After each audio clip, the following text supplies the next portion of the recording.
Hey everybody, how's it going? So Lucasfilm finally announced what Project Luminous was all about, and it actually ended up not being this multi-platform initiative between video games, movies, TV shows, and comics. Instead, it's more so focused on comics, books, with the idea that it will lay the groundwork to eventually explore that time period in maybe a future film or TV, maybe video game franchise. So instead of it all happening at one time, it will be probably more incremental. So what we learned about it from the event Lucasfilm, presented was that this idea of doing Project Luminous was first pitched in 2014, and the main thing they were really focusing on is that period of time hinted by Obi-Wan in A New Hope, where he says for 1,000 years the Jedi Knights were essentially guardians of peace across the galaxy.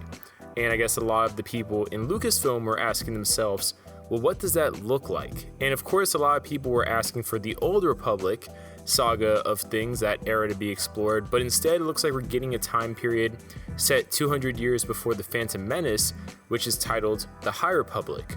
The bad guys during the High Republic era are these warrior space Viking type people called the Nihil, which is really interesting because maybe in the future we'll get Darth Nihilus, which I'm pretty sure was definitely an inspiration for why they chose that name, especially with the design of that character versus the design of these space Viking-like people.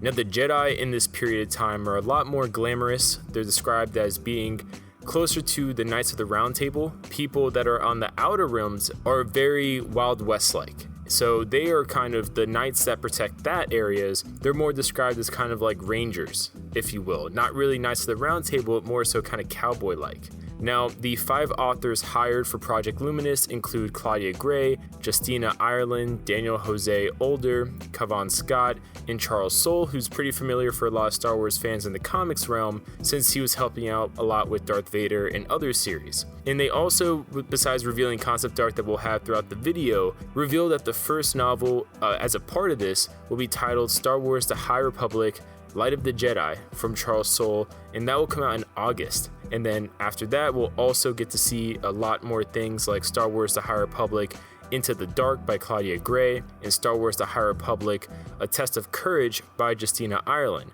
So it's really interesting. They brought on a lot of old collaborators from the Star Wars movies and video games to help out as well, kind of flesh out the approach to this universe, not only visually with certain art pieces, but story-wise, other creative aspects as well. So it's pretty cool. We'll get a Wookiee Jedi, and this will start with an event called The Great Disaster. So I'm really curious to see what that Great Disaster is. Obviously, we won't get a lot of Sith, because the Sith were technically still underground more or less during this time period. Leave your comments down below. What do you guys hope to see from, Star Wars The High Republic? We'll see you guys later.